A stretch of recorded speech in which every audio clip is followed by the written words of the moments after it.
रामायण और महाभारत की कहानियों को हजारों सालों से संरक्षित किया गया है और वे आज भी सांस्कृतिक मान्यताओं को आकार देती हैं। हालांकि हमें इन प्राचीन ग्रंथों का नैतिक दृष्टि से विश्लेषण करना चाहिए। राम और कृष्ण जैसे पात्रों को अक्सर आदर्श रूप में चित्रित किया गया है, लेकिन गहराई से देखने पर हम पाते हैं कि उन्होंने कई बार ऐसे नैतिक सिद्धांतों का उल्लंघन किया जो आज महत्वपूर्ण माने जाते हैं। उदाहरण के लिए, राम द्वारा वाली की पीठ पीछे से हत्या आधुनिक नैतिकता के मानकों के अनुसार औचित्यपूर्ण नहीं है। वाली एक दिग्गज योद्धा था जो अपने प्रतिद्वंद्वी का सामना कर रहा था।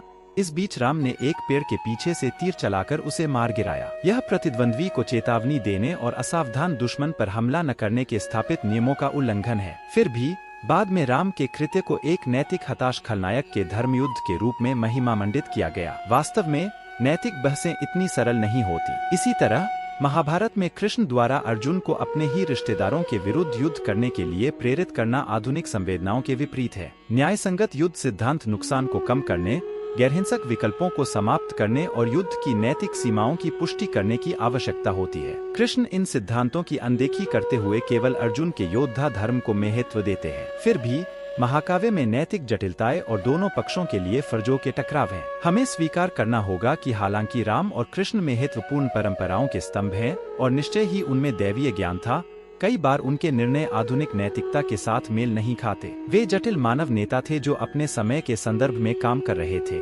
इसलिए उनके निर्णयों पर ठीक ढंग से टिप्पणी करना कठिन है। साथ ही कहानियों को संशोधित करके कठिन क्षणों को हटा दिया गया है। उनकी नैतिकता पर सवाल उठाना उनके गहरे प्रभाव को अस्वीकार करने का मतलब नहीं है। महत्वपूर्ण बात यह है कि हम प्राचीन कहानियों के पात्रों द्वारा सामना की गई नैतिक जटिलताओं पर विचार करें, न कि उनके फैसलों की अंधाधुंध रक्षा करें। यह हमें महाभारत जैसे महाकाव्यों से एक परिष्कृत नैतिक शिक्षा प्राप्त करने की अनुमति देता है, साथ ही आधुनिक तर्कसंगत सोच लागू करने में मदद करता है। हम इन कालजयी रचनाओं के ज्ञान का जश्न मना सकते हैं, साथ ही यह भी स्वीकार कर सकते हैं कि महान हस्तियां भी नैतिक जटिलताओं का सामना करती थीं।